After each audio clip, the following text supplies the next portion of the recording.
Hey fight fans, Micah Frankel, Caged Minds MMA show on YouTube, cageminds.com where you can find all of our content. Follow us on Facebook and Twitter. Today we have a topic I want to rant on, the UFC, and they're talking about their new network they're going to launch. It's our topic today. The UFC, if you don't know, has announced that they will have a new website coming out that will host all content, basically replacing UFC.tv, which was a subscription-based website where you could view all old UFC fights. On this new network, they're going to have original content, all old Pride fights, all the old libraries from all the fights that the UFC have bought out from all these other organizations, Strike Force, Leadex, WEC, all these fights available there. That sounds awesome. Also, they've talked about having some original content, putting people's favorites together. This is where you could probably see international editions of The Ultimate Fighter. And then they've also added in that of their 50 events next year, it's possible that 12 to possibly 17 UFC fight nights will be on this network. Now, they're doing this to grow globally. They've done these events in other countries for these countries, even though they put a headliner that people will somewhat recognize and could have impending, top contender reactions from. Instead, they're going to put these fights together for those countries. That's cool to build the name, get these fighters. They're saying that they're getting fighters that they wouldn't get before so they can bring in people like a Conor McGregor quicker.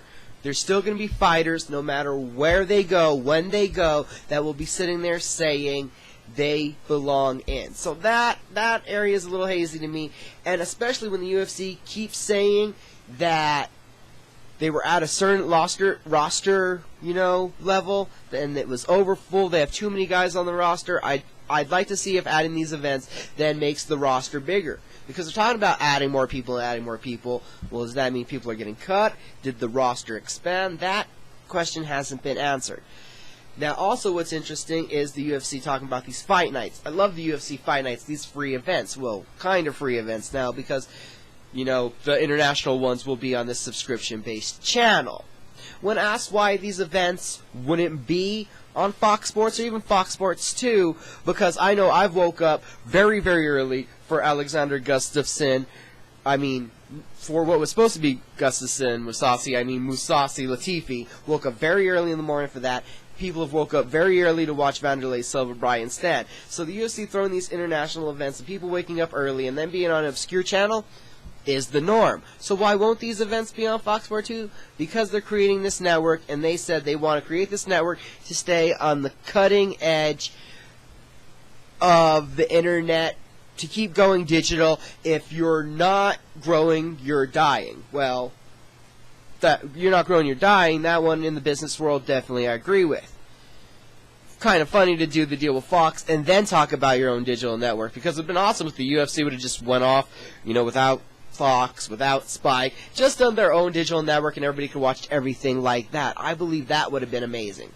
But having some content here and some content there sounds a little shady, especially when it's a subscription-based channel that us fans, it's not like we've already had to pay and bug people at the networks to get fuel, to get Fox Sports, to get Fox Sports 2. Now we got to try to come up with money ourselves to pay for this network because they want to be on the cutting edge of technology. Actually, it's another way to make money, saying if you want to see these fights, now you got to pay. So we're paying for fight nights with people we don't know, but you get all this other content.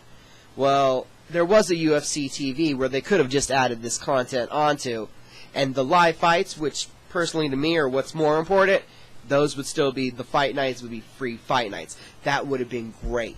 So to me, I'm a little skeptical to see how this will play out, and for some of us in these tough times that are financially strapped, don't know if it's going to be possible to get that new UFC network, but they said it's going to be affordable. Who knows what that means? Still paying more a month when they want to put on a pay-per-view a month is still having to devote more extra cash to the UFC, and they're talking about that this subscription-based channel will be in New Zealand, Australia, America, Canada to start off with. So are they saying that those are the ones that can afford to pay for it? And will these other countries still get the fights viewed somewhere on TV, or are they just saying that in Brazil you won't even see these fight nights anymore? There's still questions to be answered, and it's another way for us fans to pay. I gotta say that's kind of disappointing, but I can see from the technological way that bringing all this together, maybe the original content, it could be something. It could be something that I'd be so much more happier for if we didn't all just go through with the networks trying to get Fox Sports, Fox Sports 2, Fuel TV, Speed TV, trying to get all those channels incorporated, arguing, petitioning, and now it's come out that, well, we're going to go do a digital network. Well, that would have been awesome to start off with, I believe, just going out on your own. Maybe not the form they want. Now they have this giant, huge platform, Fox Sports. But now they're going to go digital, so Alexander Gustafsson will be fighting in London. His fight's going to be on that new digital network. So the UFC is going to have to do what they can to try to promote him as, oh yeah, he did win a fight and he does deserve another title shot, which they're planning to give him. If he beats Jimmy Manuwa, he'll get another shot at John Jones. But if you're not a diehard UFC fan, you probably won't see that fight and you won't know anything about it until they tell you that that's what's happening, or until you read a blog like mine and see the results. So those are very interesting things going on with the UFC. They got the new network coming, and only time will tell how this works out. Got hopes for it, but disappointed in the cost. Let me know what your thoughts are if I'm just complaining, which I am complaining. Uncage the word within yourself. It's CagedMinds.com. Thanks for listening.